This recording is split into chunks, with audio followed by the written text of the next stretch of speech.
Project Scorpio will be the next addition to the Xbox One family, and it is ultimately the next step in delivering our vision for the future of gaming beyond generations. When it ships next year, we believe it will be the most powerful console ever built. Oh, the excitement. It must have gone through the roof. The hype is real, but the day has finally come. The tale has struck, and we are all now looking at the single most powerful console on the market, bar none. Well, not physically anyway. Something Sony have been enjoying for the past few months, and the remaining ones until launch, with its new tiered 4K targeted device in the Pro. But it all ends today and officially around November, when Microsoft release its new beast and finally unleash it onto the public. Now, I do advise, in addition to watching my channel and reading my website, you also go over and check out Digital Foundry's content on the Eurogamer site and the channel. Obviously, if you haven't already, as it was where most of this information has come from, they snagged the exclusive.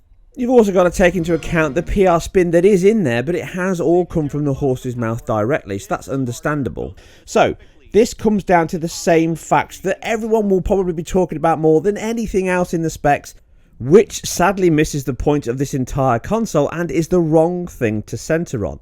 Yes, this machine does contain a Jaguar CPU, just like the previous consoles in the Xbox One, the PS4 and the Pro. Ryzen was just too far out of reach, probably for cost, but most likely for development processes. It is something that they could have worked on in tangent, but I think 2018 would have pushed that target too far out. So what do we get in the Jaguar core? Well, it isn't exactly a standard core. They have optimized this and improved it with some custom features. First and foremost, it is upclocked. It now runs at 2.3 GHz with a 4 meg L2 cache, which is split between the two clusters and the cores, 2 meg per cluster, i.e. 512 meg per core. This is the same as the PS4 and the PS4 Pro. So on paper, it doesn't sound that impressive, but the fact that they have made strides to improve this shows that they are aware that there is a need to get more out of the CPU. Whether or not some of the changes they've made increase the IPC over and above the clock rate improvement is yet to be seen. IPC means instructions per clock. And in addition, just like the Xbox One and S, I would imagine those cores are allocated in the same, so 7 to the game and a dynamic allocation for the operating system as required. It should still be a very capable CPU, and like we've seen with the Pro, once you unlock certain titles, those Jaguar cores can actually get much nearer to 60 and a much smoother performance rate than a standard 30 title offers. Demonstrated by such titles as Rise of the Tomb Raider recently in Dark Souls 3 and the boost mode itself. And here in the Scorpio, that's improved even further still. Helping this along is the fact that they've improved their draw calls with command processor and CPU alterations with DirectX 12. Now, I'm not too sure specifically what they're referring to in the hardware, but if they can actually achieve the reduction of 50% of the draw call overhead on the CPU, well then that makes this even more impressive out of the box. But I will advise to take that with a little bit of salt at this point, as it may be a theoretical boost that you could get in the ideal scenarios, which tends to never be the real world scenarios that you see in games, but we will wait and see on that. So moving on from the CPU and onto the GPU, yes, it is Polaris based as expected, and it's very highly clocked. This is quite impressive from the team in a closed boxed APU of the size. 360 square millimeter. That's not too tiny. Yes, ever so slightly bigger than what we saw in the Pro, but it's not clocked at these levels. 1.2 nearly gigahertz, 1.172 gigahertz with 40 cores delivers a bang on the 6 teraflops they promised at E3 last year. So they've delivered on that score, and again, as expected, quite clear from the render at the time, 12 gigs of GDDR5 running at 6.8 gigahertz, which gives you around 326 gigabytes per second bandwidth. A meaty improvement, and this is where you need to concentrate your mind.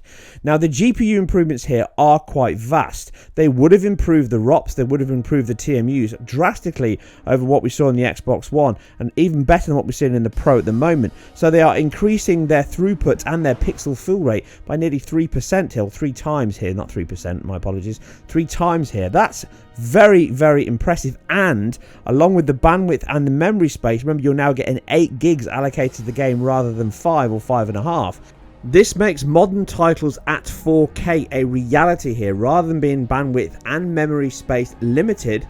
Unlike the PS4 Pro, which only has 2.5 gig less to work with in the same footprint, it allows the Xbox Scorpio to utilize the 4K Ultra textures that high-end PC gamers can use on their machines currently and going forward, and this cannot be ignored. And neither can the bandwidth. This is nearly 3 times what we're seeing in the original Xbox One, with its DDR3 now been scrapped along with the SRAM and pushed into GDDR5 as expected, the same as the PS4 and the Pro. This obviously is dead simple. You can memory map all your space as you want, and even though you're going to get worse latency from doing that, you're not really going to see it because the bandwidth is better and your throughput from the GPU and the CPU is faster than it was on the old machine. So like for like, you're just going to see an improvement rather than a deficit here. So now that we've moved into that space, we also get 100 gigabytes per second faster bandwidth than the PS4 Pro, along with the fact it's got nearly 50% more space to footprint in as well. So this means that 4K, as I've already said, is a real reality here. There are demos of the original Forza 6 running at 4K and 60 frames per second with around 70% of its GPU used, meaning that in theory they are very close to being able to push everything that's 900p and upwards to run identically on the Scorpio at 4K. And that is with exactly native 4K, no checkerboard, no upscaled solution, no temporal injection, no temporal reprojection, all those kind of things. This is standard native rendering as you would know it in the old school terminology. So if you are interested in genuine pixels, these may just be the best quality ones yet. Sorry. And this was exactly their promise and target at E3 last year, and they've hit it bang on the nail. So this is a very impressive box. On top of all this, you've got a 1TB hard drive, a 4K UHD player, something again the Pro misses, all powered with an internal 254 watt PSU, plugged in with a figure of 8 power lead that you get in the Xbox One S rather than using the big kettle lead that you get in the PS4 Pro or most PC towers. This is obviously a good space saver for popping the machine out. It also retains the HDMI input so you can still watch your TV and your Skybox through the machine. And on top of all this, due to the fact that it is a 4K machine, drastic increases have been made to the game DVR capture system, now obviously fully supporting HEVC and H.265 codecs, which means you can capture true 4K resolutions at the quality you need to upload onto YouTube or get decent screen captures. And the machine will have many 4K titles indeed. Now, whether or not this actually captures at 60 frames per second at 4K is probably doubtful due to the fact the Xbox One S does have it, but that's at 720p. So it probably captures at 1080 60, but still a very impressive delivery indeed in a box that pretty much has it all. That Blu-ray player really does help that. On top of that, it's obviously got HDMI 2.0, which means all the HDR goodness on your screen with wide gamut colour are all there, so you haven't got to panic about that. And all of your devices will work with the Xbox Scorpio, which means you can move your controllers over, plug your new hard drive into the USB ports. All of those things will work because it is part of the Xbox family. Nothing has changed on that score. The GPU itself also has the benefit of using the compression techniques, the delta compression on color coding, so the bandwidth improvements over and above the standard Xbox One are even greater than just the sheer numbers suggest. So this is indeed a machine designed to run everything the Xbox One and S runs at 1080 at 4K at equivalent graphical settings, which is very impressive. Now, we've already seen amazing achievements from Microsoft on their backwards compatibility environment. They really have excelled themselves in bringing PowerPC titles and completely different GPU structures over to this brand new machine and running them many times at much better quality and performance levels than they did on the original machine. One of the sad things of that, though, is you didn't get any improvements to the visual quality over and above what you would get from lack of any screen tearing and the improvement to the frame rate.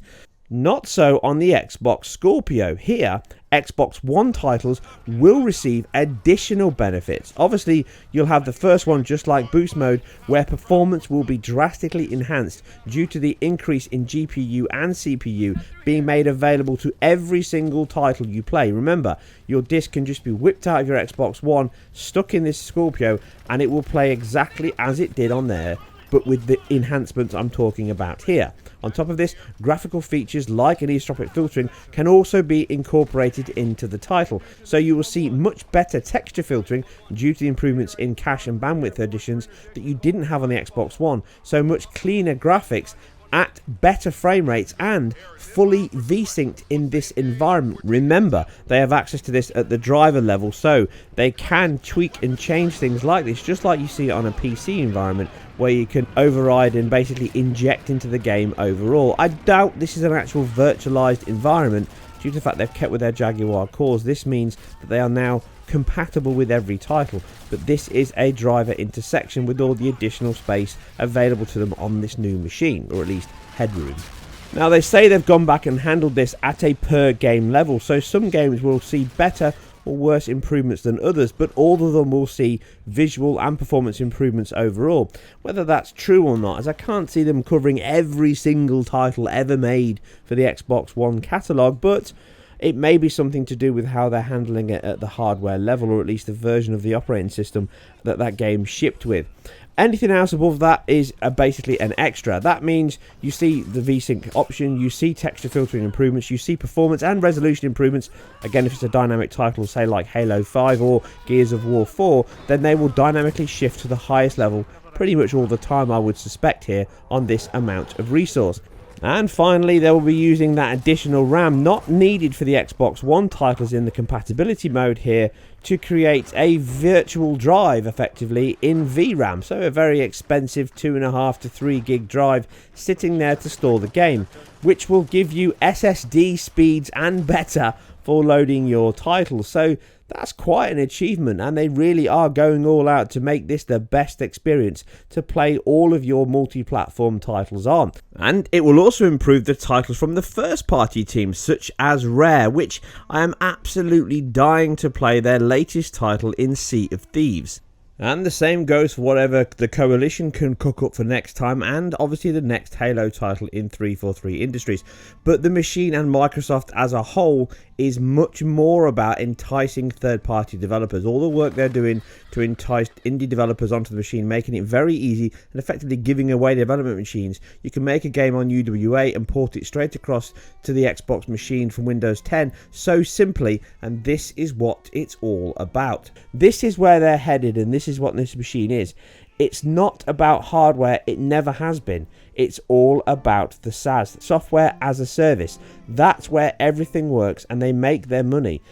Creating a complete ecosystem that makes it very hard to not want to pick up an Xbox or a Windows machine no matter what you want to play on, be it a tablet, a phone, a console or a PC.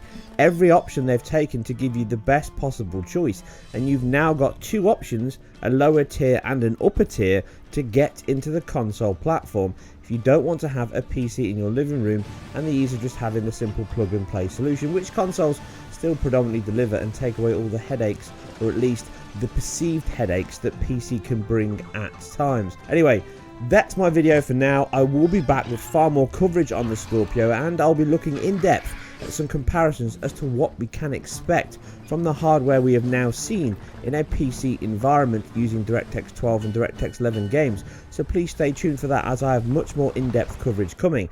And if you like that or this or anything else that I've put together, then please subscribe, support the channel, leave all your thoughts and feedback below, and give it a thumbs up.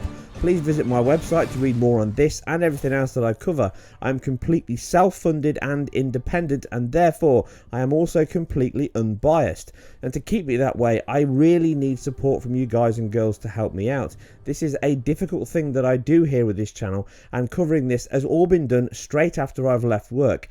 And it would be hard enough, but I don't have a simple 9-to-5 job, therefore it's pretty tough fitting all this in. Anyway, if you did, please leave a thumbs up and like below. The beast has been unleashed. I'll catch you on the next one. Xbox One, Xbox One S, and Project Scorpio will all be compatible. All Xbox One games and accessories will play on all three. No one gets left behind.